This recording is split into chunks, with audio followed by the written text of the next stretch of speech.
Welcome to Decades of Horror, the 1970s. Daddy, Daddy, Daddy, Daddy!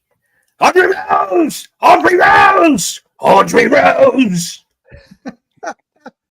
This is episode 225, recorded November 19th, 2025. Gruesome Magazine.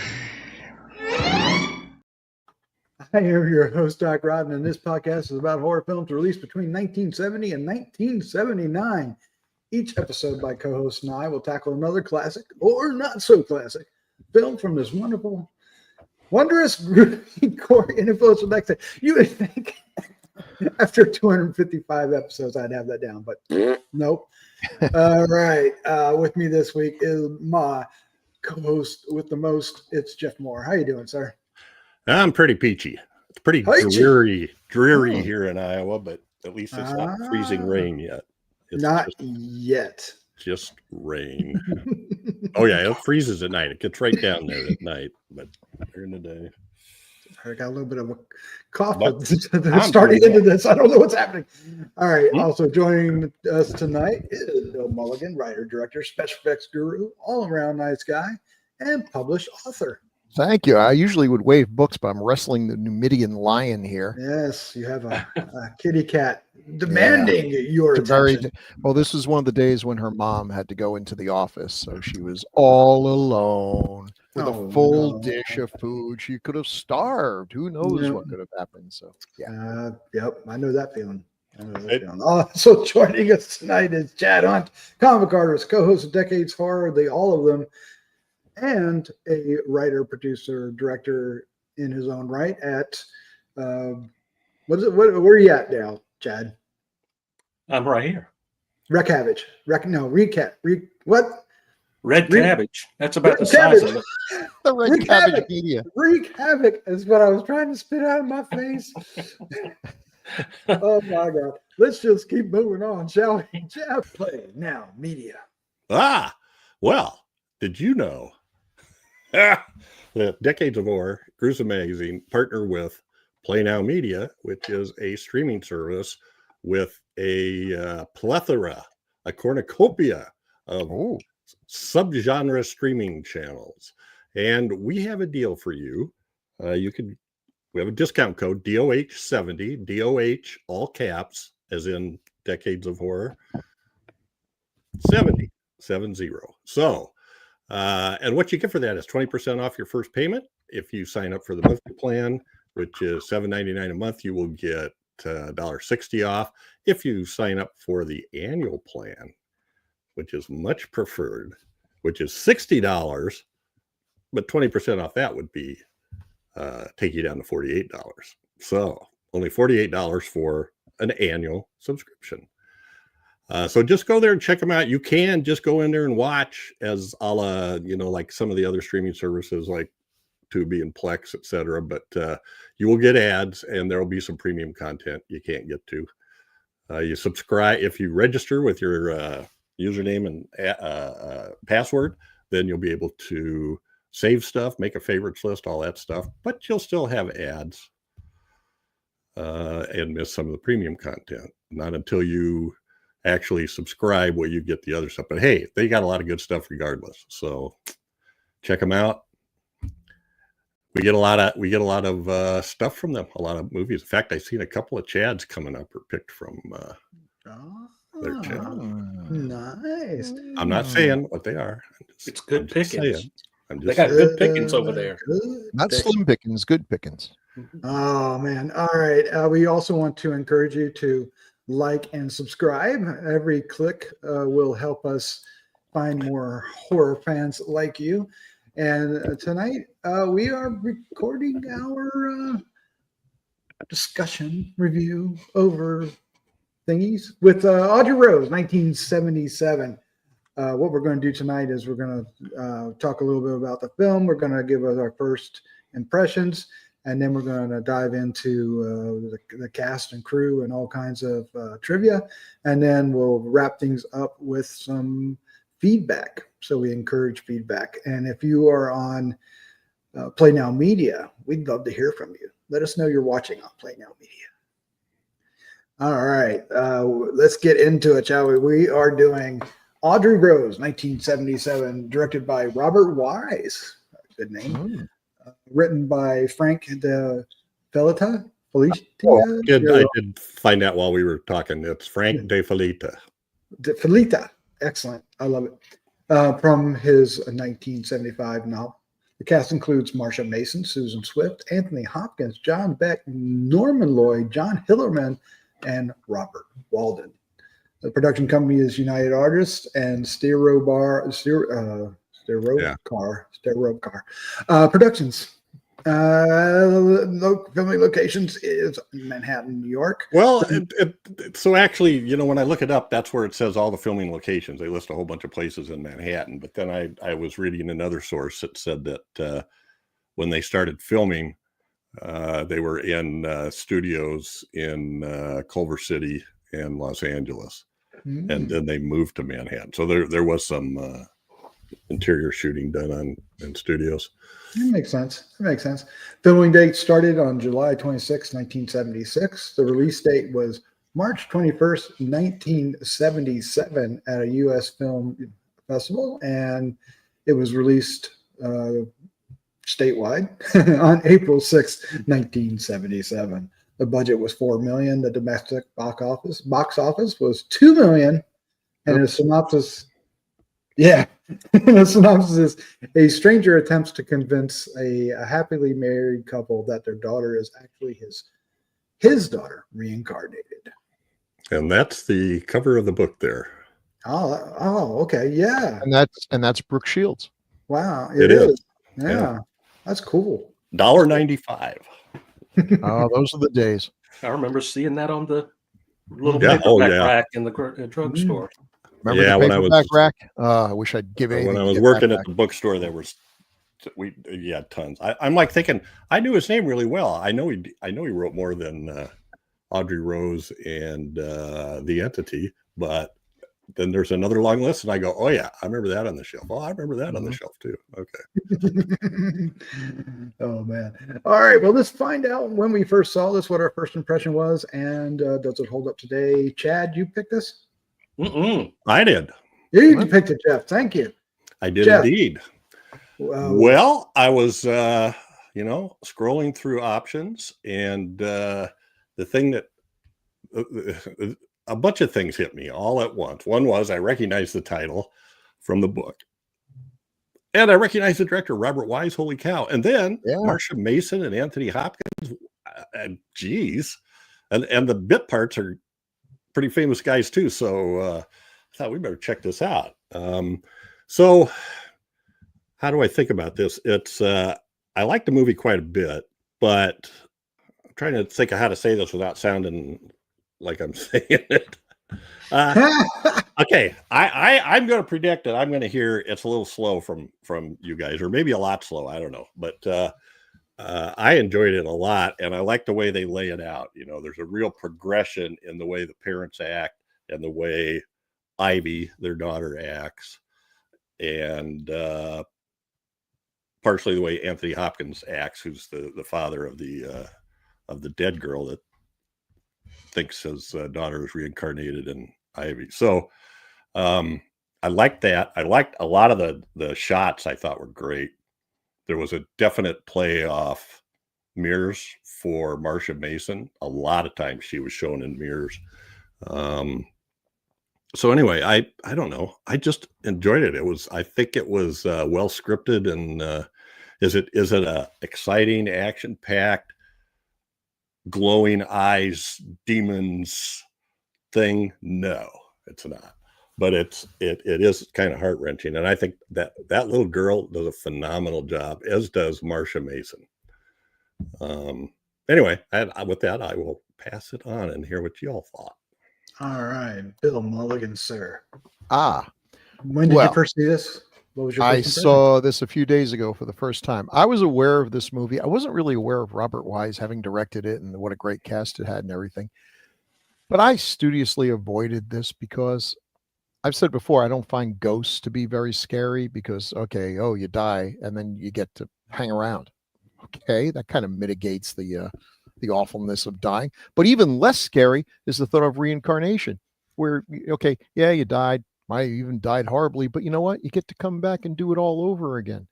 Although then you think about it, it's like, man, it's a big world and most people don't have it as cushy as I do. So the odds of coming back and having a better experience than this one are probably slim and none. But still, the whole premise just, I've also never believed in reincarnation. So, but that's, people's personal religious beliefs and stuff. So watching it, I was surprised. I really kind of liked it up to a point. And that point was where the trial starts. And from that point on, I was totally checked out because I was actually buying the reincarnation stuff. What I can't buy is that any judge in America would put up with this foolishness.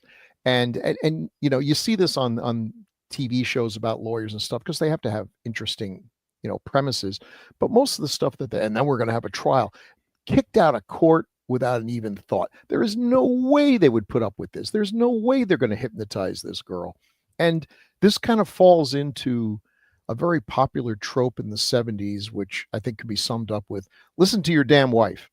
If she says there's a bunch of little trolls living in the, behind the fireplace, there probably are. And you should listen to her. And if you don't listen to her, she's going to get dragged to her doom. And then you're going to feel bad. And this one's in that same thing. So some nutty English guy shows up and insists that your daughter is actually his daughter. Well, maybe we should give him the wife's like, maybe he's on to something. And I hope people don't learn from these movies because while it is true, you should listen to your wife. She's like 5 feet away from me right now, listening very carefully to what I'm saying.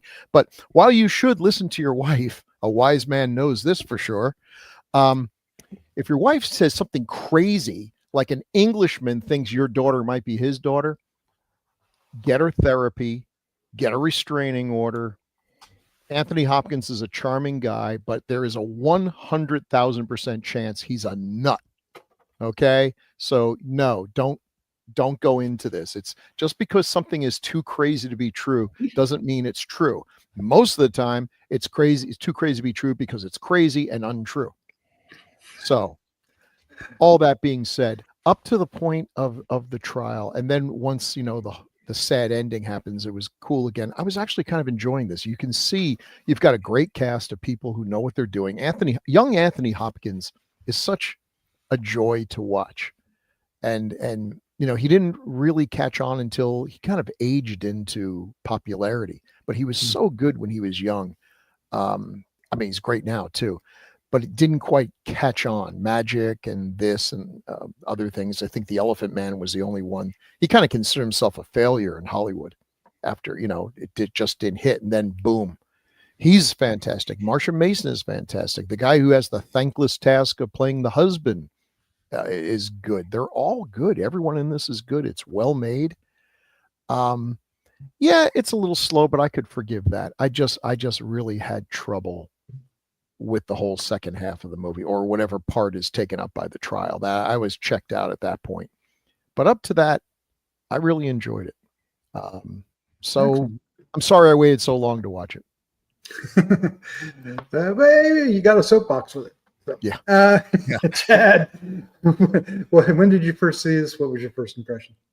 This is the first time I've seen it too. Even though I've known about it my entire life, almost. I've never watched it. Just I guess because of the subject matter, didn't really, interest me. I guess, but this is a good movie. I actually enjoyed watching it, and but I was a little. The only thing I can really say that I was disappointed in that almost a 2-hour running time. I wanted to know a little bit more about the little girl and the mother who passed away. I know we got a little bit of that, but I wanted to know more about them. And I'm the same. Once I saw a trial starting over this, I was like, get out of here. That would never happen. And it's like at The Exorcist. Let's have a trial just because she's possessed by the devil. So yeah, and it was slow in parts, like was brought out, but that helped the movie a little too. that you're left wondering what the hell is really going on here. And Anthony Hopkins explains the whole thing by saying, "Oh, I went to India." Oh, okay, gotcha. Yeah. Say no more. Yeah. But it did. It had some great acting in it. Marsha Mason was great. The cast was amazing. Anthony Hopkins was really good here. And the little girl, even though she aggravated me to no end with the screaming and yelling, I enjoyed her in her quieter moments. I thought she was very good. Badly dubbed, but I thought it felt like it was dubbed or sounded like it a little bit. But I really liked her a lot too. It was a good watch. I'm glad I watched it too. It's a movie that I had forgotten about completely for years and years. So I was glad we were able to watch it tonight, but or whenever we watched it. But I did enjoy it. It's not one that I'll probably revisit a lot, but just to sit down and watch a well-made movie, even the camera work and all that was very good. So yeah, it was I enjoyed it. I enjoyed watching it. All right, so I might have a controversial opinion on this because I don't think this was a very well-made movie, especially given that it's Robert Wise directing it. I didn't think the acting was on par enough. I thought it only sufficed, and I thought they botched the entire ending because because of the. I'm not like you, but I checked out at the trial. It just was stupid. And then, and if they had done the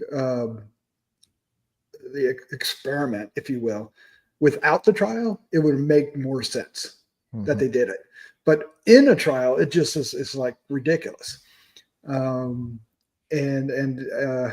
Yeah, so I'm not a fan of this movie. I know that you guys, and I appreciate it, and I think at times it was interesting, but I didn't come away with a very high marks watching it. And then I hadn't seen it before. I knew about it as well and had been avoiding it, and I did watch it over the weekend, and yeah, I think I would have been fine avoiding this one.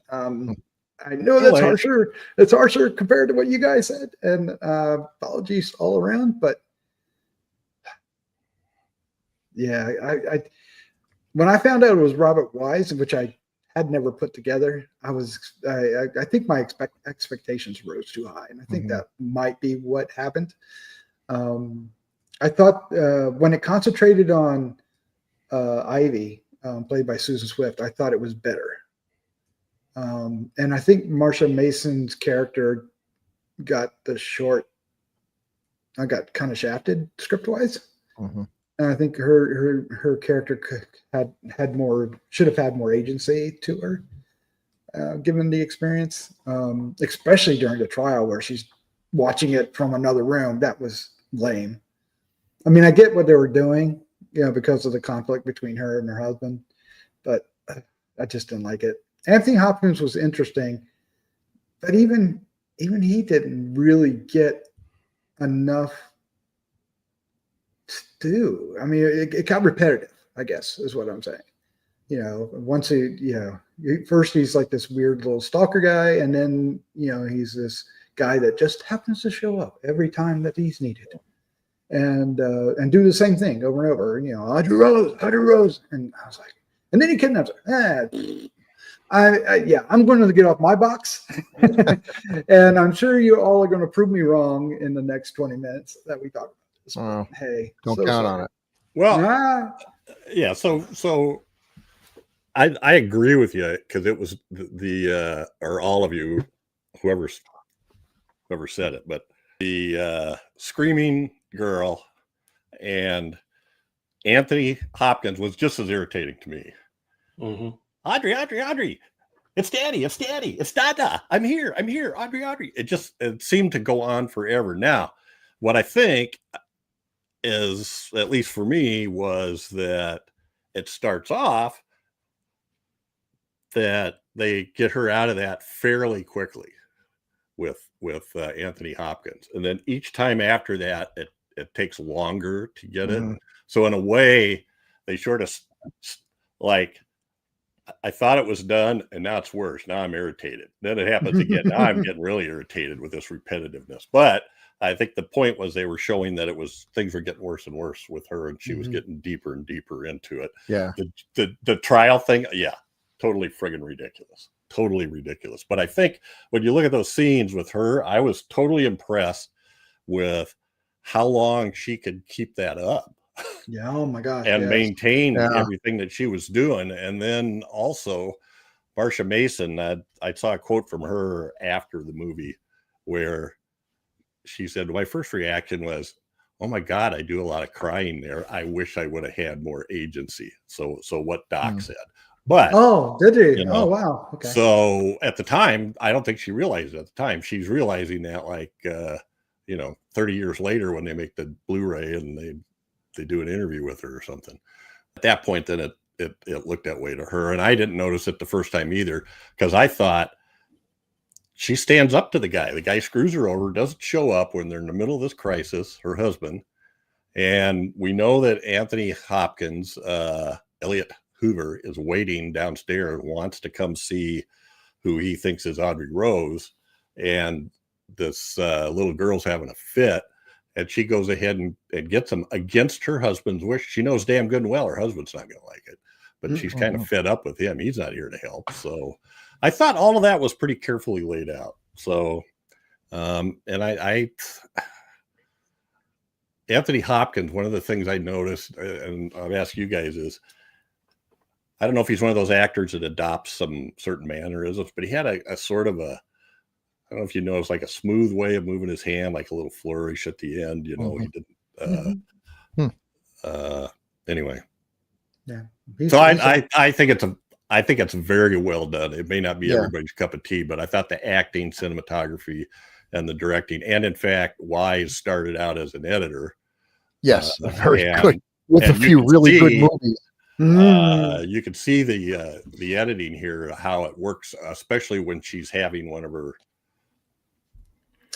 episodes, so to speak. And the editor on this is Carl Kress, and it turns out he won an Oscar for The Towering Inferno. Oh wow. Oh, Sugar Hill. He was the editor for Sugar Hill. Where'd all that stuff go? Underappreciated film. Yep. Must be a little intimidating if you're an editor and you're going to go work for Robert Wise. Right. I was cutting the Magnificent Ambersons, like, oh, geez. That's right. And Sugar Hill. I'll just mention this and I'll shut up because we don't have cards or other info on this, but the cinematographer is Victor J. Kemper. And I loved all the different scenes with the rain and through the windows and the mirror lineups and all that stuff. He did not win an Oscar, but he did, Tommy Boy. Okay, now take it easy. Beethoven, FX2.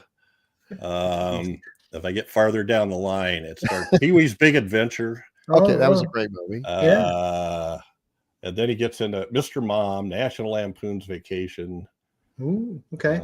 And then back at the time of this, let's see, The Jerk. Good movie. Final Countdown, Eyes of Laura Mars. Coma. That was well edited. Oh God. Oh God. I see The Last Tycoon, Dog Day Afternoon. Well, so I love that movie. He did busy man.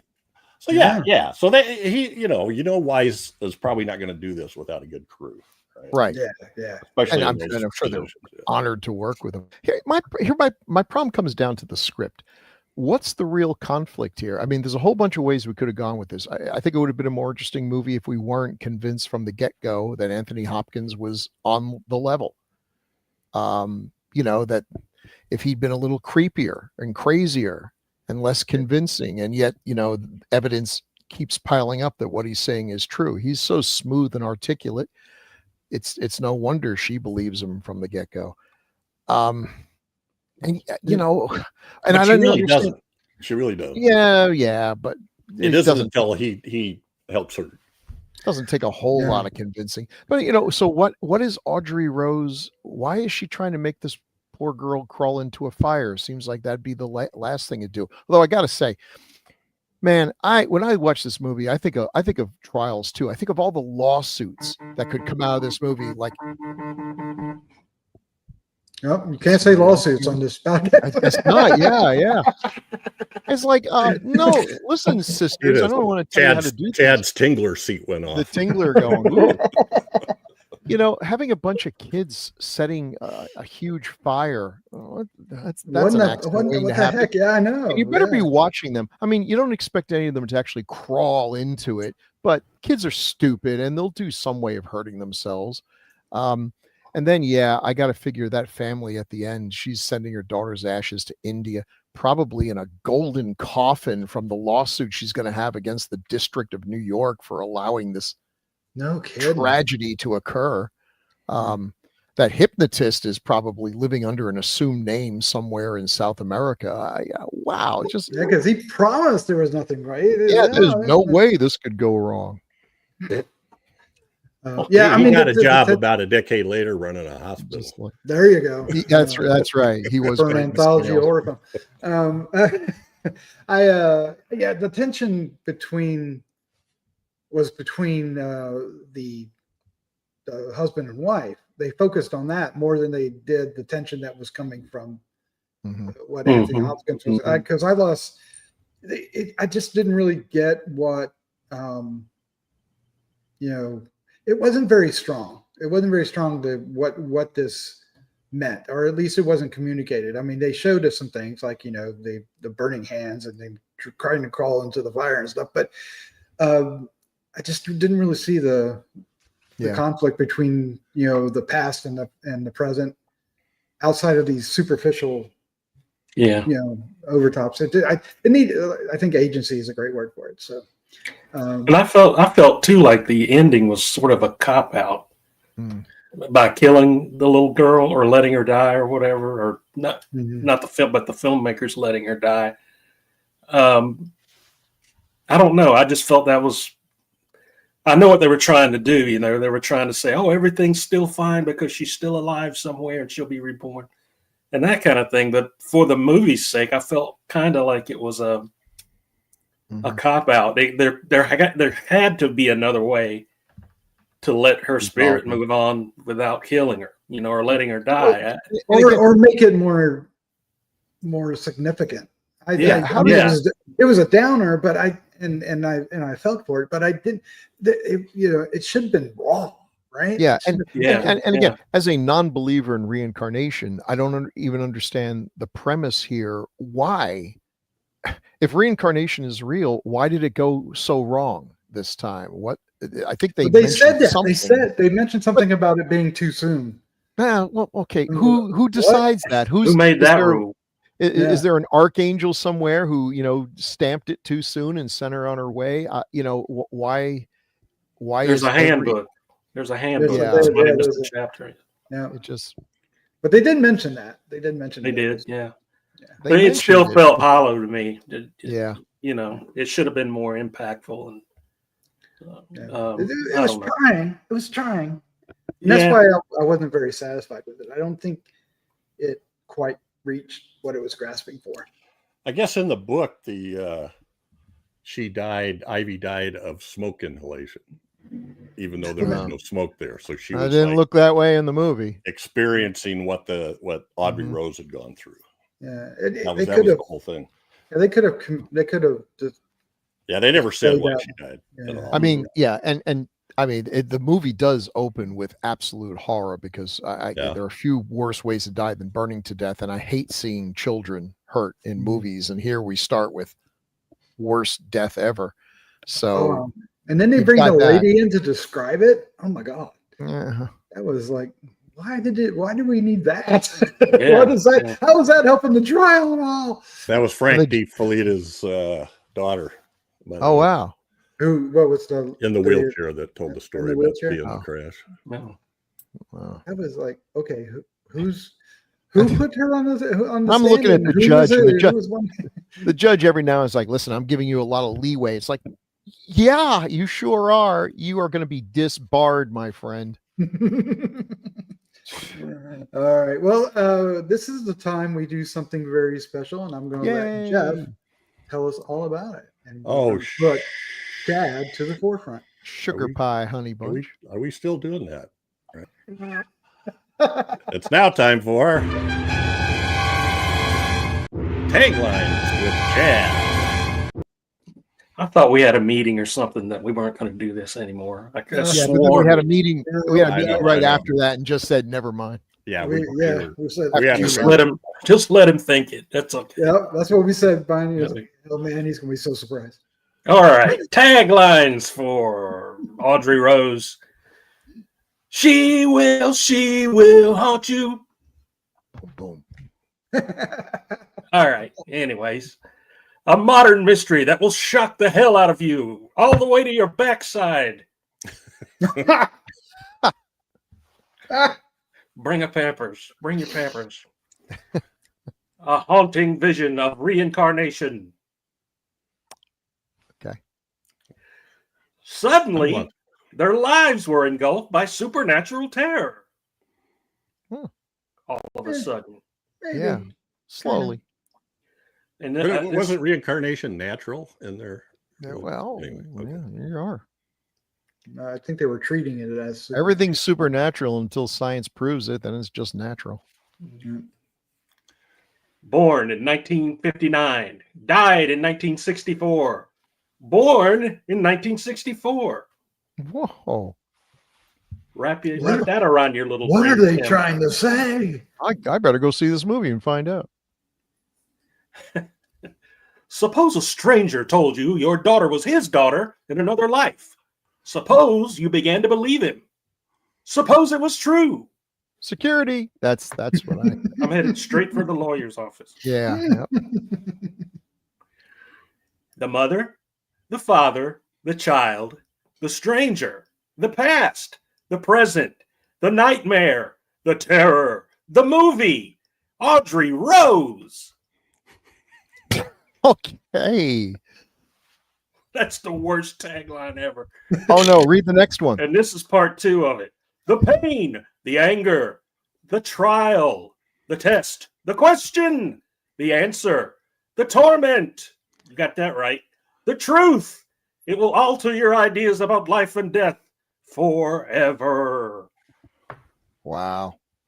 I'm not so certain. Now, I will admit, those last two We're from the taken trailer. from a. They Oh, were okay. from the trailer Okay. with the guy's He just- voice in the background. Well, Mother. Anyway, That's so kind of it was a just too tagline. good. Fair enough. It is pretty good. I was hearing Chad say it when I Yeah. Yes. As soon as I saw him, I was like, I can't wait to hear Chad say these. Yeah, let's wrap it up. All right. Well, boys and girls, that's been Taglines with Chad. Chad's our hero, cool and rad. With him reading taglines, they can't be that bad. Chad's our hero, cool and rad. With him reading taglines, they can't be that bad. The crystal, I the forgot to song. take the loop off. Twice. All right. That's hilarious. Double dose of It crystal. was so nice. We did it twice. All right. Let's start looking at the poster, shall we? This is a weird one. Yeah. The double exposure thing. It's kind of sort scary. Yeah. Oh. Do you like it?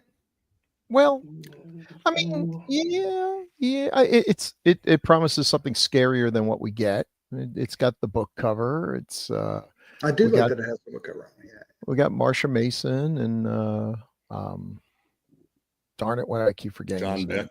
John Beck in the back, and don't have Anthony Hopkins. Or is that Anthony Hopkins? No, that's the Yeah. Oh, that is him. And Yeah, that is. It's There's nothing really to focus on. I mean, the faces. everything's kind out. of a hodgepodge. Yeah. Yeah. I mean, I like the something should idea draw that- your eye, and it doesn't really. Yeah. It doesn't really do that. There's the eyes. There's too many eyes too close together. Mhm. Yeah. And you I don't like know the what- idea they're going for, but Right. I don't think they quite. It would have been better if it was side by side. like are overlapped with one eye over the other, and then Mhm. yeah, going up and down, it looks like a mistake. Yeah. Composition 101. Well, she was only 5, so that's how tall she was. Yeah. Whoa. I'm just trying to rationalize. Sure. Here's the next one. This is using the book cover, right? Absolutely. Now this- And once you know it's Brooke Shields, it's pretty obvious that it's Brooke Shields. Yeah. Yeah, let's talk about that a little bit. Why Brooke Shields? How did she get on this cover? She posed for the book cover. Mm-hmm.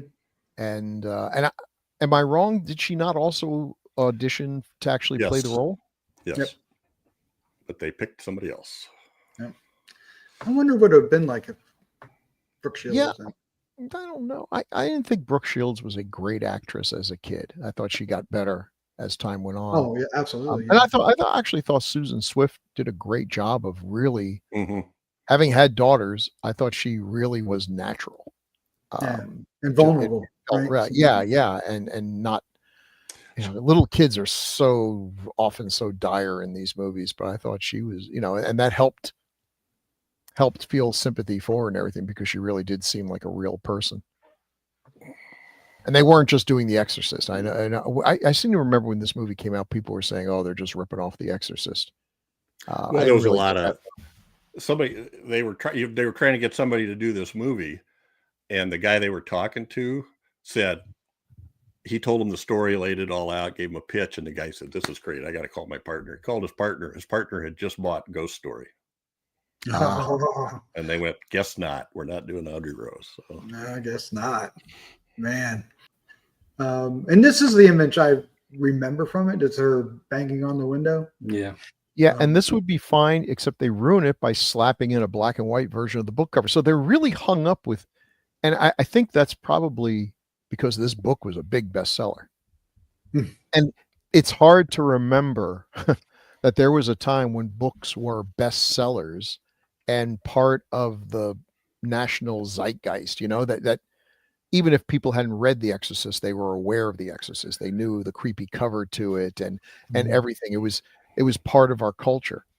Books are not part of our culture anymore, to the degree that maybe a Stephen King novel, people would recognize the cover, but probably not. Yeah. He got, I think it was $70,000 for the hardcover from Putnam. And then he got a $300,000 deal from Warner Brothers for the paperback. Oh, 600,000. Did I say 600,000? No, 300,000 for the paperback. 600,000 for the film rights. I knew there was a 600. There you go. There, so they all kind of followed in the buildup, Yeah, so he almost made $1 million in 1977, which, yeah, that's pretty good for a writer. I do not anticipate that happening to me. Oh, you never know. Short. You never know. You'll do it. Oh, there will be a resurgence in reading. All right. Well, let's jump on to the director. And boy, was I happy to see that. Look at these. Wise was the director. Look at the look at whatever happened to movie posters. Look at the ones on the bottom. The Body Snatcher, Curse of the Cat People. Have you done that on Classic Era? Not the Curse. Not the Curse. Ooh, okay. Just regular. All right. Keep that in mind. I think we've done Out of the Vat. We did do Body Snatcher, and we did Haunting fairly early. We haven't done Day the Earth Stood Still. No, we haven't. And then we've done Cat People. Nope. And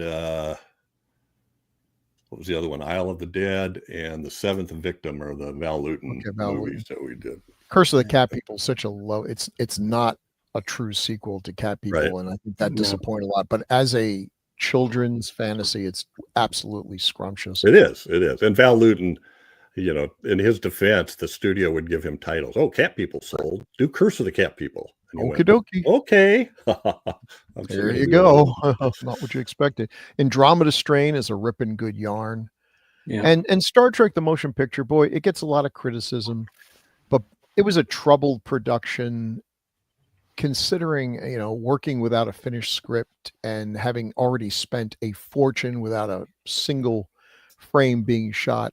I think Wise did a great job in managing to cobble together a movie that was good enough to keep the franchise going. It wasn't what any of us were hoping for, but it was good enough that we got Wrath of Khan, and then all was right in the world. Yes. So it's easy to criticize it, but it's a beautiful film, though. it's a beautiful film, Yeah. and it's fun to watch. It's still fun. Yeah, he was you already mentioned part of this, but he was editor for Magnificent Ambersons, The Devil and Daniel Webster, Citizen Kane, Gorgeous movie. The Hunchback of Notre Dame, 1939. Wow. Anyway. Yeah. The Haunting is one of my favorite films. I love Oh, it. yeah. Absolutely love that film. I can watch it. I could walk away right now and watch it. Yeah. Well, and he's maybe, to most people, he's most well known for having done West Side Story and Sound of Music. Yeah, and those are important films. I mean, there's a tremendous range in this man's work. Oh, I didn't know. Date There Stood Still is one of the great science fiction movies of all time, and just really, really solid, good stuff. He did a great noir film called Odds Against Tomorrow that stars Sidney Poitier and Robert Ryan, Ed Begley Sr., Shelley Winters. Anyway, they're a group of mobs, and Ryan is a super racial, bigoted character, and they need. Did I say Sidney Poitier? Harry Belafonte. Need Harry Belafonte because of some skill he has. But of course, it causes all kinds of tension. So. Sure. Yeah, he always tends to have good casts, so people wanted to work with Robert Wise. I think you're right. Yeah, the Hindenburg. There's a good cast. I need to revisit that film to see if I like it. It's got a Zeppelin in it, and I've always been of the opinion that no movie with a Zeppelin is all bad. I remember that's why the fact that Zeppelin versus pterodactyls never got made, I think, is one of the great tragedies of our lives. No kidding. What a group of movies there. Yeah. Well, And these are just the genre ones. I mean, there's so many more I could put in, but these were the ones I thought would be of most interest to our viewers. Yeah, and when you hear his name, it comes with there is an expectation. You can't have it. Yeah. If you know his films, there's an expectation when you go to another one. If TCM ever decides to do Robert Wise Week, that'd probably be a good time to park your carcass right in front of the TV and enjoy some good filmmaking. I bet they've done it. I bet they've done that before. All right. Well, let's move on to the writer. He did Dark Knight of the Scarecrow too. Yeah. He directed it too. Oh, did he? Oh, well, that's a good film. We did that. Yeah. We did that on Wow. yeah. I did not realize that. Interesting. He's done a lot of. I'm kind of impressed. There's he did Witchcraft. It's from 1961. He wrote. I remember one called Golgotha Falls that was on the bookshelves. Yes. As a book. Yeah. What's the one down there with the sunlight? The sun. Savage is Loose. Okay. Oh, what? Why am I not seeing this? Oh, I thought someplace else. Oh, because somehow I'm staring at the middle and I'm completely missing. That was on Wikipedia. Yeah. Savage is Loose. Boy. So George C. Scott directed this movie with his wife. It's he, his wife, and his young son are stranded on an island, which amazingly on the poster looks like a woman lying on her back, but okay. And they don't get rescued. And then the kid reaches puberty, and there's only one woman on the island. Icky. Hey. Yeah. And Don't go there. So the critics hated it. They slapped an R rating on it. George C. Scott, and I know this is going to be hard to believe if you've ever know anything about the man, blew his cool, just completely slammed down his bottle of whiskey and started raging at people. He rented out theaters and distributed the movie himself and offered $10,000 to anyone who thought that it deserved an R rating. And you're like, George, you're going to lose a fortune. People are going to go see the movie, and then they're going to say, yeah, I think it did deserve an R rating. Give me my $10 back. right. But then you remember it's George C. Scott. He would probably punch them in the face if they dared to even look at him sideways. So he didn't end up having to pay off very much. I bet. Put a cigar out in their eyeball. Everything Yeah. I've just told you, I believe, in my opinion, is way more interesting than watching the savages loose. It's Oh, too bad. Boy, Yeah. I'll tell you what, I could see why it was R. Yeah, the A husband, premise- wife, and their son are stranded on a remote island with no way off. As the son grows older, sexual tensions emerge. Yeah, like Bill just said. It ends up with a big fight. They set the island on fire. George C. Scott is covered in burns, and his wife's like, okay, come here, baby. And, blah. But yeah, okay. Sorry. I tell you what, Anyway, the you wrote that entity one, Chris. scared me to Yeah, death. the entity is excellent. Yeah. It's- Yeah. We And haven't done the it entity, have we? holds together. I mean, there's some effects that don't, but toward the end, only toward the end. And up till the end, they're really good. We haven't and- done the entity, have we? You haven't? Yeah, the cell. Yeah, you guys, you and Santos Santos. did it Oh, okay. You should do it very, again. very early on. Yes, Do you it Yeah. did. again. It holds up really well. Yeah. That's the one with Barbara Hershey, right? Yeah. Mhm. And it scared me when I was younger, but it meant more when I was older. Yeah. I don't think when I watched it as a teen, I quite got all of what Right. was happening, or Yeah. couldn't relate to what was happening, I think is a better way to put Mhm. it. But as an older adult, Mhm. Oh yeah. it hits a different way. It really does. All right. Well, let's talk about the cast, and we'll start off with Marsha Mason. Interesting casting, I thought. Yeah, and I am kind of on her side. She wasn't given enough to do for me to really like her character the way I think I was supposed to be. Mhm. Totally on her side. By the way, that picture on the bottom, I'm very proud of myself. If indeed I found the right one. Her only other genre bit was she played a vampire in one episode of Dark Shadows. One episode. I think Oh, so. my. And I think Okay. that's her. That certainly could be her. Looks It like could be her. That's definitely Jonathan. What's his name? Jonathan Frid, yeah. Did she win an Oscar for Goodbye Girl, or just got nominated, or did she even get nominated? I don't know. She should have been. I remember that. The film. funny thing, when I looked her up on IMDb, I was surprised at how little there is of her. And almost every movie she's in was during that period. She was married to Neil Simon, and he put her in all her movies to the point where it kind of got to be a little bit of a joke. Sometimes that happens. Directors and writers will cast their wives. The difference is Marsha Mason's always good in everything she was in. I think I first saw her in Cinderella Liberty, and she was fantastic. Okay, I got I'm sorry, Doc. It was Monster Movie Podcast that you did the entity.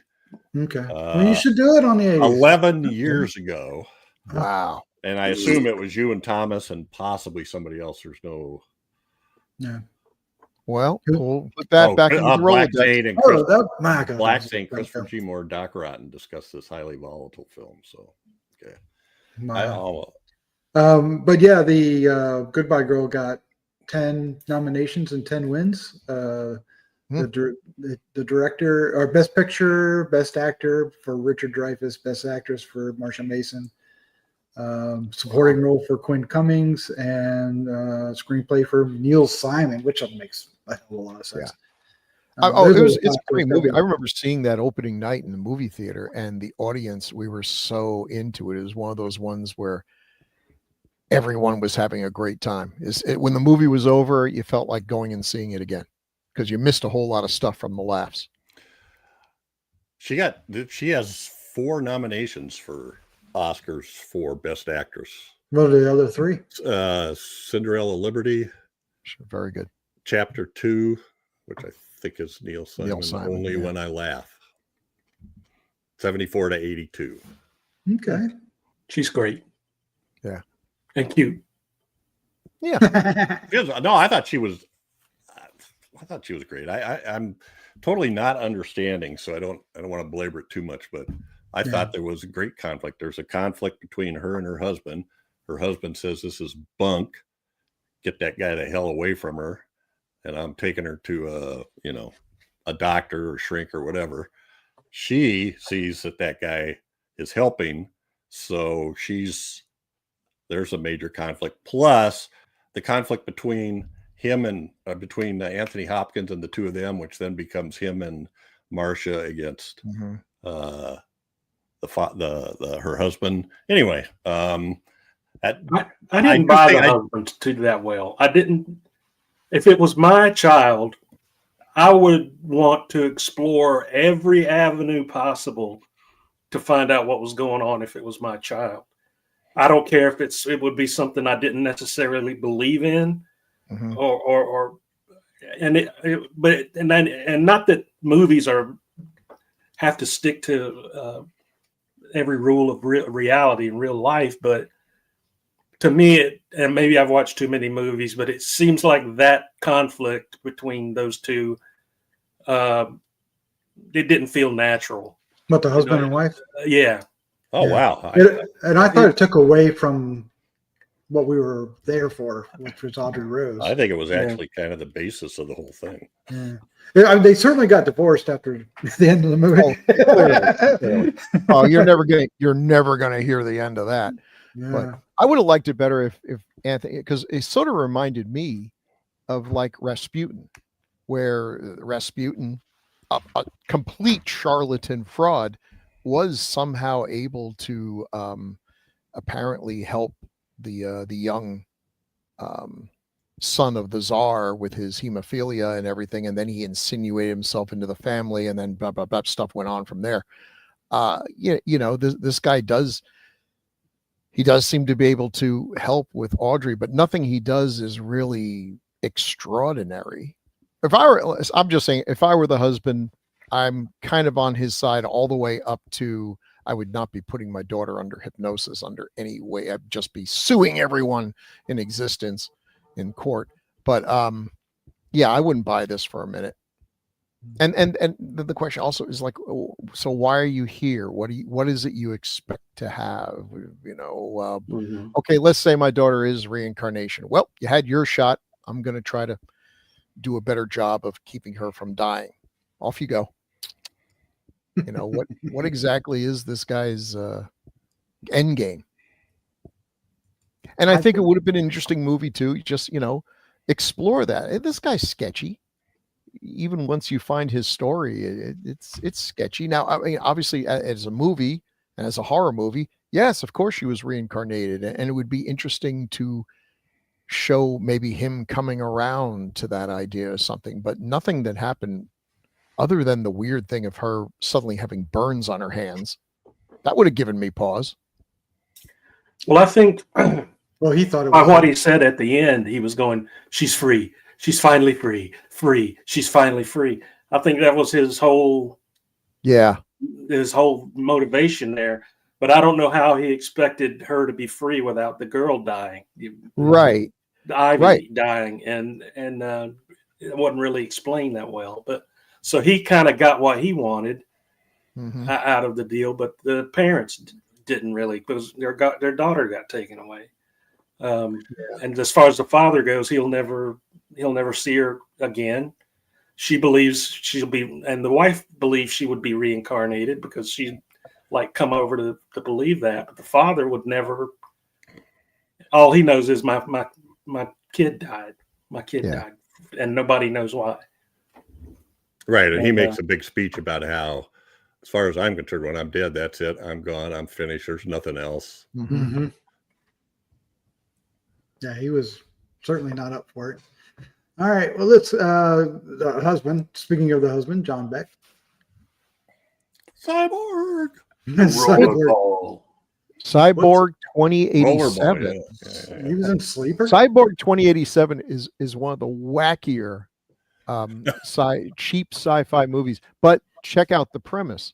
A cyborg from the future comes back to our modern times, the 1960s, to try to prevent the events that end up creating cyborgs. Oh. Huh? Terminator much? James Cameron's favorite movie then. Yeah. Or the one he won't admit he watched. It's got one of the, It's got one of the dopier endings where he actually succeeds and then he just like disappears and everyone in the cast forgets he was ever there. I'm like, wait a minute. What? Okay. So yeah. Rollerball Yeah. was good. Rollerball's fun. Yeah. In the future, there is no war, but there is rollerball. Yeah, I just remember how to me when I watched it as a kid, it was so violent. Yeah. I bet it's not really, but it was just like how they punched. Roller derby with steel balls and spiked fists. Oh man, what's right. not to love? I heard a rumor that after that came out, that someone actually went to the producers or whatever and proposed creating an actual rollerball game, and they're like, "Did you see the movie? This was not a how-to tale." And then he was in one of my favorite Woody Allen movies. I know Woody Allen's kind of on the outs with everyone, but some of my all-time favorite movies were his early funny ones. And Sleeper's a gas. He was the leader of the rebellion against the guy, the Nose. Yeah. I love that movie. He did a TV movie version of The Time Machine in 1978. Well, he kind of looks like Malcolm McDowell playing H.G. Wells. So Priscilla Barnes and Andrew Duggan. Duggan. Galligan, that's me. But I thought I thought a thankless role. A thankless role. Yeah, that's a good way to put it. I mean, he served the role, but the role itself. Yeah, he's not. Yeah, it's not one. And he goes behind. He goes behind his wife's back. That he's decided that she's crazy, and so he's going to do what he wants to. Yeah, and that kind of puts him off as the real bad guy. Yeah, sure. Yeah. Sure. But again, let us imagine that instead of nice, charismatic Anthony Hopkins, the wife comes home and says, "This faith healer, Jim Jones, you might have heard of him, he can fix all our problems." Suddenly he doesn't seem like such a bad guy saying, "I need to get my daughter as far away from my wackoid wife as possible." Yeah. And in real life, there's a lot more Jim Jones than there are Anthony. Well, I think there was a reason for him to react that way, and he obviously had no religious beliefs. So all that was just, But he was just so cold and callous to his wife. Though. Yeah. He does come across as a bit cold. But I agree. Your rival is Anthony Hopkins, Mr. Smooth.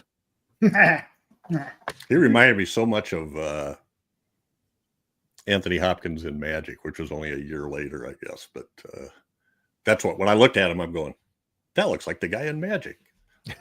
Which one? Anthony Hopkins. Oh, Anthony Hopkins. Anthony Hopkins. Who started Magic. Yes. I thought my brain was still thinking we were talking about. I know. I just that doesn't make sense. Stay in one place very long. Anthony Hopkins, separated at birth. All right, Susan Swift. Again, very really innocent looking kid. Doesn't have that sometimes Hollywood, the little child who's wiser than the adults and, just coached by some acting mom. No, this kid really felt natural. I thought they did a good job of casting her. Now, I didn't really pick up that you said her voice was dubbed. I didn't pick up on that, but that may well be true. But it might be true. Yeah, they asked a lot of her. I could see how the screams could get hard to maintain the right.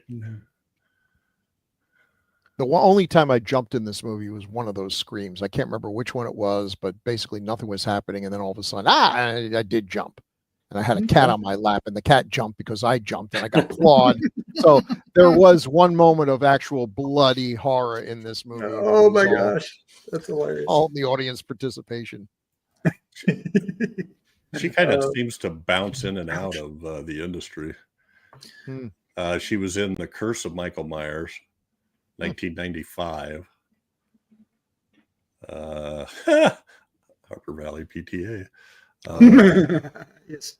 She did an episode of so you go from there's like something 1 or 2 every couple of years, 13 episodes of The Chisholms, Hmm. which I'm sure is based on John Wayne's movie. Who's in it? Ben Murphy, James Van Patten, Robert Preston, Brett Cullen, Delta Burke, Mitchell Ryan. So yeah, I don't know how long it lasted, but she was in it for 13 episodes. But I'm but guessing then it she lasted jumps, 13 episodes. 82, 82, 83, 85, 86, 87. The next one's 95. And then that's the last one I see. But In 82, she did Burn at the Stake, and notably written and directed by Burt I. Gordon. Oh, Bert. it was a Mr. big Big. stake. Burned at the big stake.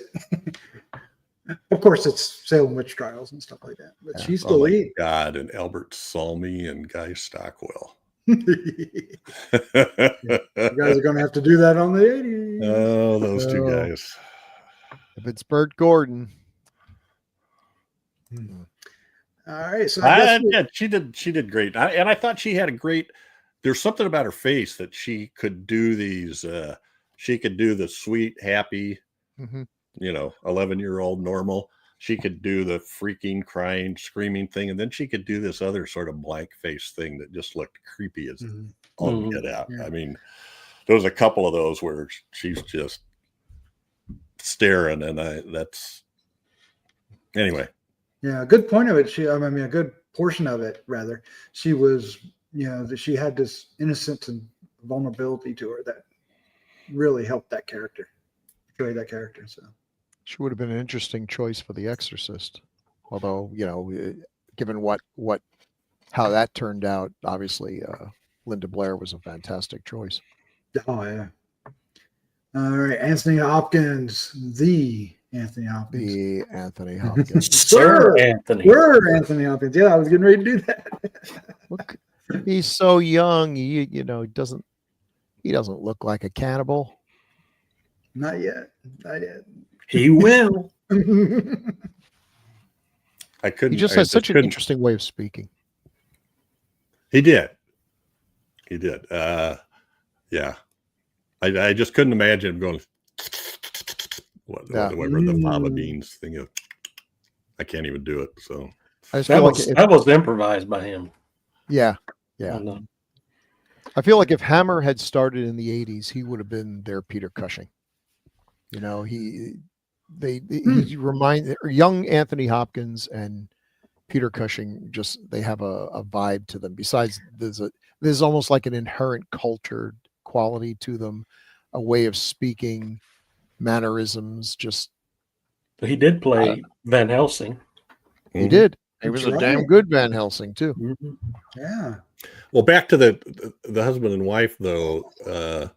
Just a quick comment that Robert Wise said the scene where they were having a big fight in the bedroom, and I mean the big fight, that it wasn't working, and so he just sent everybody home. And then the next morning, he just told them to just improvise, and which is, the writer is also the producer. So he'd have to be on board. Well, after they did it, it was so much better that Frank DeFaleta went home and wrote it all up to make it part of the script. See, I like hearing that, because so many writers, unless you're Patty Chayefsky, you probably shouldn't have, an expectation that they're going to film it exactly as you wrote it. They're not going to change a semicolon. To be able to swallow your ego a little bit and say, yeah, there's a way we can make this better. And these two just riffing on their own came up with some good lines. I'm going to organize it, do the writer stuff and everything. Kudos to him for doing that. It's a smart move. And so I thought he was really good in this, but the only thing that got on me, and I think we've talked about this already, was the dialogue he had to spew, that repeating Audrey Rose so many times. I felt that just didn't gel, did it? Right? I was trying to figure out how else they could have done that, but I mean I understand it completely, but maybe they could have done some sort of a scene fade montage and show it like 3 times and then Well, also, instead of just repeating her name over and over again, what if he started talking about some other memories that she would have had to try to bring her out? Obviously, once you've said someone's name 50 times and that hasn't done the trick, it's time for a new trick. Yeah. It's like he's trying to get a dog's attention. Ah. You have to get a bottled squirt water to. You're comparing a 5-year-old child to a dog. That's not fair. The character. The dog tricks. No, actually, I was comparing how a person talks to a dog and how he talked to her. Mm-hmm. Sit, Audrey Rose. Yeah, but I did like the way that she was going through all that and her face turned red. Yes, from like the fire. That was a cool touch. Yeah, that's creepy. Yeah. And I mean, it was kind of powerful that when he got her to calm down, and then she would just go right to sleep. Mm-hmm. There was something to that. Yeah. Now, did they explain why? Because she's older than 5 here. She's 11. Yeah. Why is it suddenly happening? They did not explain that. No, they didn't. Yeah. Because it sounds maybe he started digging into it. I don't know. Because you would think it would start when she was 5 as well, right? Yeah. Yeah, you have would. a birthday party, put some candles on the cake, and all of a sudden she starts wigging out. And you got the impression that this has been a gradual thing. That's true. And they said it happened every year at her birthday, right? Yeah. Oh, that's true. That's true. Yeah, I take that into consideration. See, but that's another thing that would make me suspicious if things are really starting to get bad, and just then magical dad shows up. And I was like, all right, what's the cause and effect here? Yeah, it seems what like. Do you think, girl? Yeah, there wasn't any logic to why it. I wonder if stuff was cut out, but I mean, it was already a long movie. I haven't read. Have anybody read the book? Mm-hmm. Okay. Well, let's get back. The ending sounds pretty similar, except for that one. Yeah. Twist about it, the smoke inhalation. So here's just a taste of Anthony Hopkins. It's delicious. I mean, look at all this stuff. Thor, Silence of the Lambs, of course, the Wolfman. I don't know if it's Titus or Titus Andronicus. I love that movie. Boy, if you like Shakespeare and you like gore, there's the one. Yeah.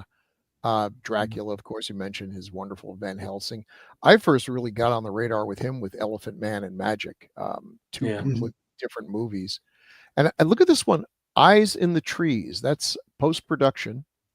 And I was like, what's this about? It's a retelling of The Island of Dr. Moreau. Whoa. I have no idea how they got Eyes in the Trees out of that, but Oakley, I guess after what happened to the last Island of Dr. Moreau, they decided. So I don't know. I wonder if they don't. Although they did do a poster, sometimes they camouflage them with other titles and when it's development. I don't know. And posters for that matter. He won an Oscar in. He's the oldest guy to win leading actor Oscar 2021 for The Father. He was 83. That's the one where he starts losing his memory. Yeah. And I will die on this hill that The Wolfman is the greatest Wolfman movie. You like it? Really? The one that they? I loved it. Yeah, it had some cheesy parts in it and unnecessary CGI, but the last fight kind of. But I loved it though. I loved it. I thought it was. I was enjoying it despite having ditched all of Rick Baker's stuff up to the final fight with Anthony. Well, I don't want to spoil it for people, but. We got an old elderly werewolf and it just didn't work. There's another movie I would have put in here, but I just had too many. I love The Edge. With Anthony Hopkins and Alec Baldwin. Oh yeah.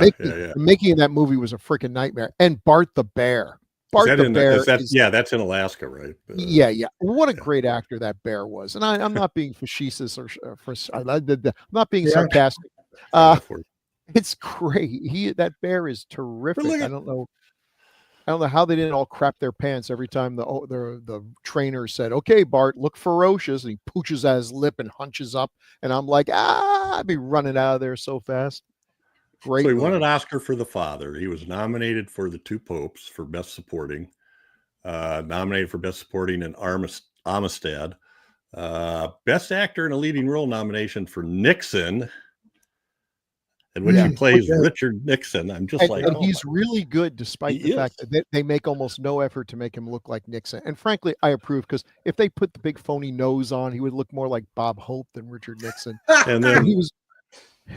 And then The Remains of the Day, He was very good. nominee for Best Actor, and lastly, winner for Silence of the Lambs. Yeah, So good. So huge. good. Right. Game I changing. loved his Van Helsing. I did loved too. it. Yeah. Just some blown out kook, crazy person. I love that about it. Yeah, I like because that's how he would be. I mean, right. when you think about has anybody seen Abraham's Boys? Not yet, no. Okay.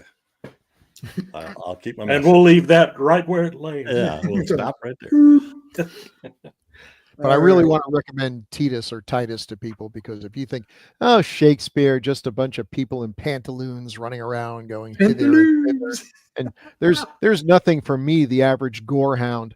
Holy smokes, Shakespeare knew what the audience wanted, and what they wanted were decapitations and horrible mutilations, and just one death after another, death upon death upon death. It's so much fun. For years, scholars tried to pretend it wasn't really a Shakespeare play. It was some other guy, Kevin Schmear or whatever, who put his name, put the real Shakespeare's name on. But they're like, nah, it's a Shakespeare. Sometimes you got to do something to please the crowd. It's not always going to be The Tempest. It's fun. I want to know not only from you guys, but any of our listeners who can sit through the theatrical trailer for Magic and be comfortable with it. Oh God, that trailer was amazing. No, they're remaking it. They are remaking Oh it. no! Yeah. But isn't it like someone good remaking it, like Sam Raimi or? Let's take a look. What's the movie? Someone that Magic. They're remaking Magic. It was someone that gave me some small hope. I think so, maybe. Every time that commercial would come on, I would run out of the living room until it was over. I couldn't. That one and Suspiria. So something about close-ups of non-human doll skeletons. Well, you remember the eyes that just looked off screen. What the hell was that all about? Right. I know it scared the crap out of me. That's all I know. And what is that? The poem he's reading or something? Yeah. Hocus pocus, we take you to bed. Magic is fun. We're dead. Oh God. The only thing about Magic that doesn't work for me is there's no way that creepy AF doll is going to be popular. People are going to bring their children to theaters to watch this hideous, horrifying creature. This is not Jeff Dunham. This is like clearly a man with psychological problems. It looks like a cartoon version of Anthony Hopkins. Yeah. You guys ever seen The World's Fastest Indian? Is that the motorcycle movie? Yeah. Yeah, that's Anthony Hopkins. I thought that was really good. So is he ever bad in anything? Has there ever been a role? It's like, oh man, the movie would have been great, but Anthony Hopkins blew it. I don't know the name of that film, if it exists. If this article from Play Disgusting is right, Sam Raimi is actually directing it. Oh wow! Well, then I will give it a shot. Yeah, I'll put away my I hate remakes bias for a moment. The only way, I hope they don't make it where he's actually like an Annabelle type thing, where they give him supernatural. There, they just announced they're doing another Annabelle film too. Oh wow! Oh God!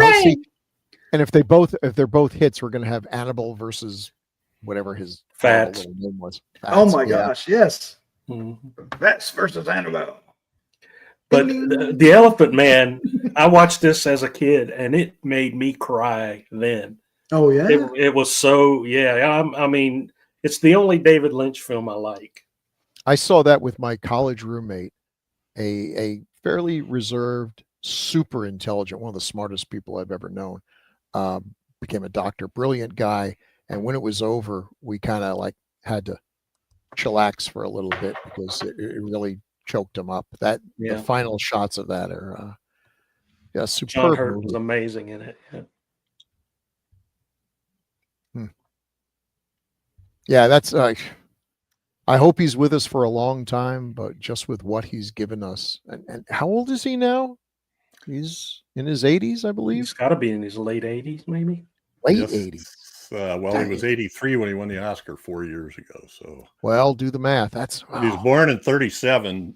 So let's see. Right this minute, he's 97. No, 87. 87. Yeah. His birthday is New Year's Eve. He still seems sharp as a tack, and I don't know how much longer he wants to keep on giving this stuff to us. But God bless him. He's done some amazing things. They're working on a remake of The Elephant Man, with the actor Adam Pearson in the role. I don't know if you're familiar with him. Never heard of him. But he has the same deformity. So I think I know who you're speaking. Yeah. Right. Interesting. I guess you could do a more historically accurate portrayal or something, but I just don't see where you're going to make a better film. That's going to be difficult. But geez, he played Hitchcock too. Yeah, he played Hitchcock. That's right. Yeah. I love that film too. Oh, it's just like, dude loves blondes. Okay. He played Hitler. Yes. And Nixon. Oh my God. and he was a good Hitler. He was a good Hitler, by which I mean he was a bad Hitler, but and Hitler well. As I remember it, it's been a while since I saw that one. I don't know that I think, and I'm pretty sure, and I think this is a wise move. They just said, just do your voice. Don't we will see, don't do the stereotypical. I like Nazi movies where the English actors speak English, just use their normal voices. Like if you ever see Kenneth Bragg's Conspiracy, fantastic movie. You never thought a bunch of Nazis sitting around a table talking could be so terrifying and brilliant, but it's great. And they all just speak their voices. They are not sounding like Hogan's Heroes. That's the way to go. That's absolutely the way to go. Hogan's Heroes. Yeah, Yeah, they didn't act. Yeah. Made a good Odin. I'm sorry. Oh yeah. He was a great Odin. Mm-hmm. That could have been so silly. I think he helped anchor Thor down, because Thor was the Marvel movie I was most worried about when the early films were coming out. It's like, oh boy, that dialogue could be pretty dire. It read fine in the comics. I loved Thor's cadence and that weird pseudo Shakespearean thing that Stan Lee and Jack Kirby gave him. But I was thinking, oh, this is going to get laughs. But no, they balanced it just right, and great casting. Yeah. And I don't Marvel remember who. Go ahead. I don't know who. I'm trying to remember who it was. I think maybe it was Jerry, but we might as well mention his role as is it Frank Dole in 84 Charing Cross Road? Oh yeah. Somebody mentioned that in one of their comments, and we had to. Never mind. Nobody remembers anything past this episode. I've got the memory of a goldfish. You know that. Yeah, we could talk about Anthony Hopkins. We could talk about Anthony. Yeah, we could. Another hour. So you have a thing, because I know this guy. So. Oh yeah. Explain. Well, of course, the hypnotist is Norman Lloyd, who I'll just do a brief coverage of that. Started off very close to his first film with Saboteur, played a decidedly evil character in that movie.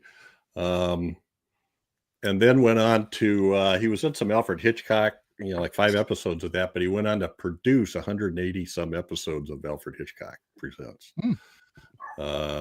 So yeah, and then of course Dr. Auslander in Elsewhere.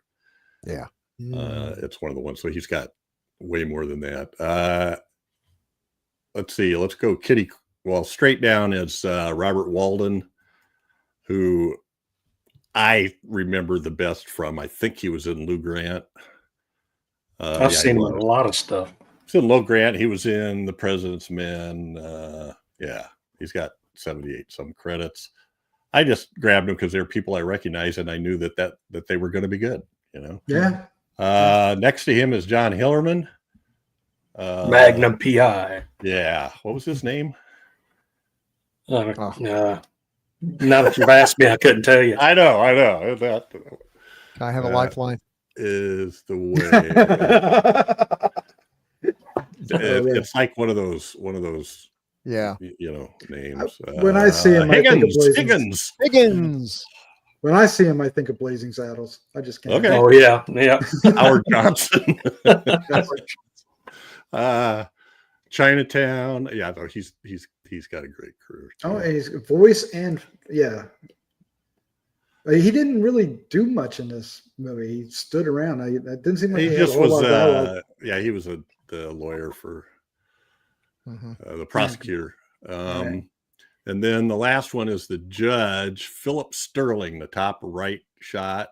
I just recognize him. He does a lot of comic roles too. He's just really good. He was in the TV movie of The Death of the Incredible Hulk. Oh yeah. 1990 with Have you watched those anytime lately, Chad? It's been about 5 or 6 years since I saw those, and they didn't get any better on the rewatch. It's painful when I remember being so excited when it's like, oh, they're gonna have Daredevil and Thor. I'm like, oh, this is gonna be great. And it's like, oh my God, it's Kiss Meets the Phantom of the Park all over again. Yeah. My hopes have been dashed to the bottom. The Hulk gets killed by falling out of a helicopter. Yeah, right. The only good part was with Thor, where he was picking up cans of beer and squeezing them like they were grapes to get all the beer to go into a mug, and then he would drink it. Like, that is kind of something Thor would do. Isn't the one with Daredevil the first Stan Lee cameo? Could be, because he was on. Yeah, wasn't he the bailiff or something? Or he was on the stand or something. Yeah, he was in the courtroom. Yeah. I think I'm right about that. I may not be. Philip Sterling, again, he did 6 episodes of Barney Miller. That's where I immediately pictured him in a Barney Miller episode for some reason, saying stupid stuff. He's like a judge or an FBI agent or something. Well, look at him. He looks like someone who would have been shot on The Sopranos. I mean, he's just great looking. And then I did throw another one together, and I don't know if this is as funny as I thought it was, but I thought there were some recurring motifs in this that showed up, and this is one of them. You got triangular shaped white stuff with the nun. Oh, okay. I'm stretching. I know. It's a good stretch. Her name, Mother Veronica. That was Mary Jackson, who is also a very familiar face. So that's all. Just wanted to throw those up there. That horrifying snowman. The snowman is huge. Dog leavings.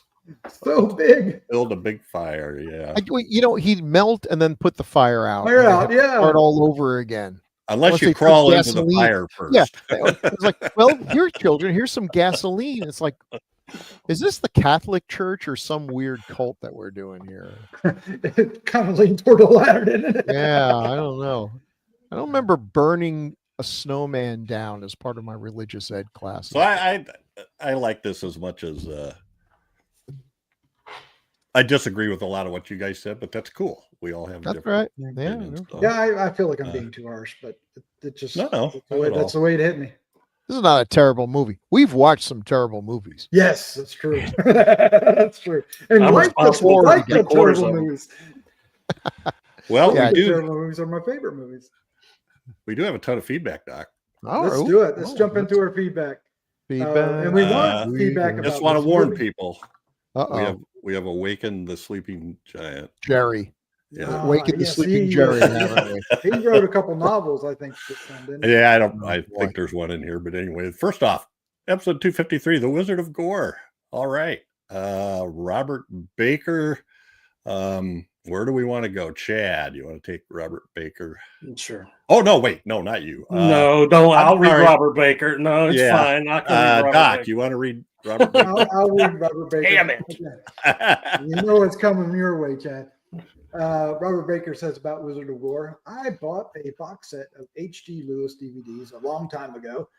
I knew only of the reputation of his films, and this was very much in my I want to see everything phase of horror movie watching. Wizard of Gore was one of the 5 movies in the set released by Something Weird Video. I find his movies to be like a demented home movies.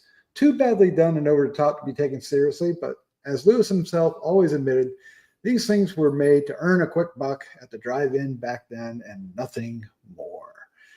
I don't mind revisiting his stuff every once in a while, but these are only for horror fans who want to go outside the confident and mainstream. If they have the time and the patience. Thank you, Robert. That was Outside the that was on the nose. I love it. Outside the confident. I gotta remember that. It's sort of like H.G. Lewis made a lot of movies that we could do, just like Andy Mulligan made a lot of movies we could do. But honestly, I feel like with H.G. Lewis, there's probably 2 that are worth doing, 2 or 3. And with Andy Mulligan, there's 1, which we'll do sometime. Okay. And that's all we have to do. Also on The Wizard of Gore, from Gregory Crosby. That's why I saved it for Chad. And he's not coming, Chad. so Yeah, everybody act like they didn't Lucky know this was going Charms. to happen. Exactly. Gregory Crosby says, years ago, I attended a screening of a documentary about H.G. Lewis, hosted by the great Joe Bob Briggs. Also in attendance was one of Lewis's longtime producers. He told the audience during the Q&A that when he was on the set, he often tried to convince Lewis to do more than one take. We can make this better, he told Lewis. Lewis always refused because he basically had nothing but contempt for the sort of people who went to his movies. I have to say that I've always felt that contempt whenever I've tried to watch one of Lewis's films, which, with the possible exceptions of 2000 Maniacs and the MST 3K version of Monster A Go-Go, have always been pretty much unwatchable to me. The Grue is correct. Lewis was a businessman, not an artist, unless the art in question was direct mail marketing. But because he more or less founded a subgenre, his place in film history is secure. So it goes, and scene. Insane. Oh thanks, my God, Gregory. that was absolutely awesome, Chad. Uncanny. But he's right. He's right. That would have been an interesting. I think I've seen that documentary. But we did that most recent one that he did on Gruesome magazine a few years ago, Which was really interesting. Yeah. Okay. From J Bart 318. Now I copied this off of 2 places, so it might not really connect. But he commented on Facebook and he also commented on YouTube. And on Facebook, his name is full Joel Bartolomeo. So where are we at, Bill? So cool, you know that he has 2 different names. Jeff's kind of a stalker. J Bart 318 says, look forward to listening to this. I always thought Lewis would be a wonderful subject of a movie or just a documentary. He was such an innovator and was into all kinds of genres and other businesses. I remember renting Blood Feast for the first time as a teen. I was like, WTF is this that I'm watching? I eventually caught up with The Wizard of Gore. The theater experience must have been quite bizarre. I can only imagine what the crowd looked like. The theaters were definitely grimy, late 70s, early 80s. All the grand old theaters were left to rot. So I know for sure that part is Joel Bartolomeo. This part is J Bart. And I don't know why. Somewhere along the line, I thought something indicated that they were the same person, but hey, what do I know? So you never see the 2 of them in the same room. That's a hint. That's a hint. Well, when Jay Bart has glasses on, you really can't. He doesn't look. Yeah. And recognize it. Yeah, well, completely buffaloes me, but that's all. Yeah. Early 1980s, I was definitely a gore hound, 15 to 18 years old. You fellas definitely aren't wrong about how bad this movie was. There were plenty just as bad, but we just kept running away, hoping for the best. It was a rite of passage. Lots of word of mouth or just talking to the video store owners. Absolutely had that Gore Zone magazine. I loved Gore Zone magazine. It's wild. I don't have much of a taste for gore anymore. Fond memories looking back. I find characters like H.G. Lewis really interesting. Thanks for taking me back. And he does say, Gregory says there is a documentary on H.G. Lewis, and Jay Bart or Joe Bartolomeo says, oh, this would be a great subject for a movie or even a documentary. So there's one out there somewhere. See if we can't look it up and figure it out. All right. On the black hole now, we have several comments. It just came out this morning. And oh my God. Look at this. Doc, Michael Steinberg. All right. Michael says, another of my favorite films. When I was little, I had models of Vincent, Maximilian, and the Cygnus. I remember asking my mom to drive me to Radio Shack, and I bought a light bulb and a 9-volt battery to put inside Maximilian to light his eyes. That's funny. Or his eye, rather, because he just had the one eye. I've watched it since, and yes, it's sucky in a lot of ways, but it has nostalgia. I told him one of our viewers had said it was a sublime failure, and he said, your viewers are radicals. Yes, yes. And let's go to Chad for Dallas Nostromo. Oh, you're going to skip Stewart. Let's don't skip Stewart. Did I skip Stewart? Oh, no. Okay, Chad, do that one. Stewart says, I still don't understand the ending. It was more confusing of an ending than Phase 4. Oh, bold statement, but yeah. Let me do Dallas so Bill can do Jerry. Dallas says, I love this film. When I was a kid, I found the idea of a giant derelict ship hovering by a black hole kind of spooky. Later, we found out the leader of that ship used robots to capture and lobotomize the entire crew, creating a crew of live zombies. As a kid, I found that creepy. I also enjoyed all the cast, but do find the little robots corny. With the exception of the confusing ending, yeah, I really enjoy this film. Thank you, Dallas. Thank you. Thanks, Dallas. Great to hear from you. And Jerry, let's see. He's gonna school us. Oh, somehow. Okay, well, let's see. My friend Jerry Chandler. 25 minutes in, none of you have souls. I just want to point out, right to the point. Remember in Blockbuster when like they'd have little things like recommended by Fred and someone who worked there would if Jerry had worked for Blockbuster and they had recommended by Jerry, those videotapes would always be in stock because people would learn quickly to ignore this advice. Okay, finished it. You just asked for something. When people, I'm not kidding. You know what? So when people are in the checkout line, somebody, the guy in front of me, you'd say, why are you picking that movie? He goes, well, Jerry recommended it. I go, bad idea, dude. Okay, well, you got both of you are getting cold for Christmas. Yeah. Oh, don't worry, we're going to do Night of the Seagulls soon. Oh, hey, I like Night of the Seagull. Hey, look, Jerry's not wrong about everything. It's just the ones he's really passionate about. You're like, okay, Loch Ness Horror, I'll give it a chance. And then you're like, oh, what did I do to deserve this? Who doesn't have a soul? Yeah. Okay, finished it, by which he means us talking about this beloved film. I won't say some of your criticisms were wrong, but the direction you aimed some of them at was a tad off. I will now proceed to tell you how. I don't think things like the minimal blood in some bloody scenes and some of the violence were as much about Disney missing the mark as it was Hollywood itself trying to find a way forward with sci-fi at that time. If you think about mainstream popular American sci-fi from that time, movies and TV, it had a certain look and bloodless violence. Star Wars and Star Trek are both pretty bloodless films, barely more bloody and maybe less than some episodes of Buck Rogers and Battlestar Galactica. And Alien had only dropped earlier that year, likely after most of the film was done. Even Roger Corman, the exploitation king, dropped Battle Beyond the Stars a year later and had the same look, feel, and largely bloodless violence. He didn't even start jumping onto the more alien, darker, more gory sci-fi until Galaxy of Terror a year after that. Jerry, I appreciate where you're going, but if you're going to do that, don't have your robot use as his main weapon a giant blender that comes out of his chest going into poor Anthony Hopkins, where he's like, oh, this is really painful, but surprisingly bloodless. They could have killed him a million Tony ways. Perkins, you mean? Tony Perkins. What did I say? Anthony Hopkins.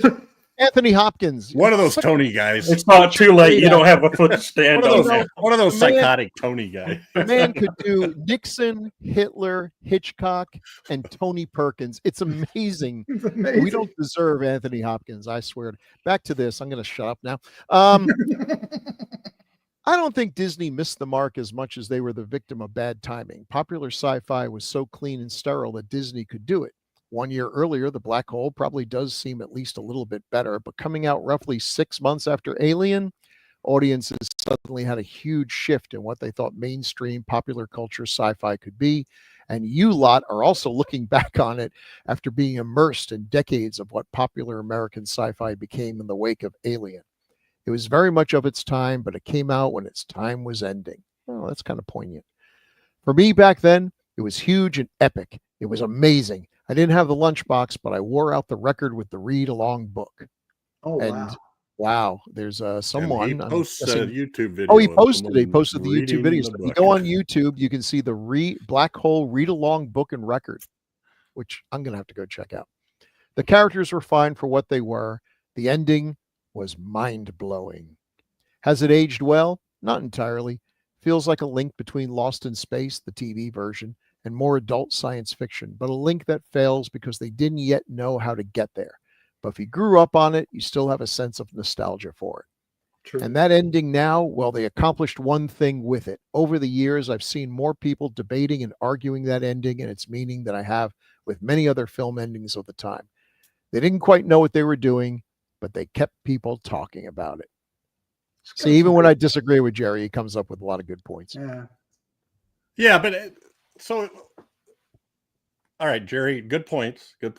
But I feel like you thought the only thing we talked about the whole time was that it wasn't bloody enough. Oh, no.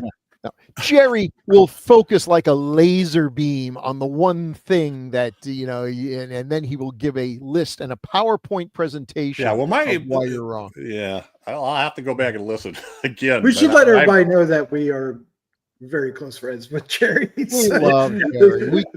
Speak for yourself. Jerry's guested on the show, and he'll probably be back for the sequel. So. Yeah, on those occasional things when one of us has to be somewhere else, it's like, get Jerry on the phone. Set out the DOH signal. I didn't like Jerry's like, oh, well, I don't know if I could. Yeah, I'll do it. I'll be right there. Yeah. Yeah, my issues with it were the science and the script, I think. Yeah. So anyway, science. Yeah, explain that, Jerry. No mention How was of the science, Jerry. Breathing in outer space with no suit on, or no helmet? If you can explain that to me, I will concede to everything you just said. The black hole's gravity is so powerful that it pulled the oxygen off of one of the planets that used to be there, and now that oxygen is trapped in space, and like a little bubble around the black hole, space oxygen. Yeah, they created their own black hole. Space oxygen. All right, that's it for. That's it for feedback. That sounded like something worse than Jerry would say.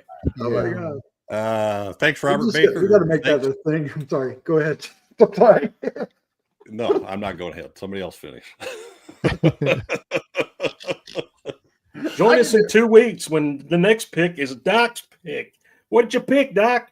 I picked The Silent Scream from 1979, which features Rebecca Balding, Cameron Mitchell, Avery Schreiber, Barbara Avery Steele. Schreiber? Yeah. The Reno guy? Yvonne Carlo and Steve Dubé. This I did not realize this film had the history behind it until Jeff shared that with me, and I'm so glad I picked it now. Oh, I haven't seen it, so I'm looking forward to it. It is on right now. It's on Plex or pay-per-view, I think, on Amazon. Yeah. But let me just quickly thanks Robert Baker, Gregory Crosby, Jay Bart, Michael, Stuart Tyler, Dallas Nostromo, and Jerry Chandler. Appreciate the feedback. Everybody, please leave your comments on the Gruesome Magazine YouTube channel, or you can send emails to feedback@gruesomemagazine.com. And we love our feedback. We do. We do. So we're teasing Jerry, but Tell us anything. We won't make fun of you unless you're Jerry. we love him. Unless you're Jerry. We also want to encourage you to think about joining our Patreon, because we have a Patreon exclusive series going on right now where we're reviewing Night Gallery episode by episode. And oh my God, it's so much fun to do that. Talk about a series with great cast, boy. Yeah.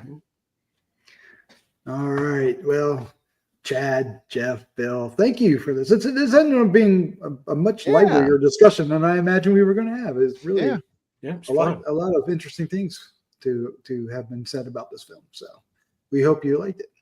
All right. Let's say goodnight. Good night, everybody. Good night. Let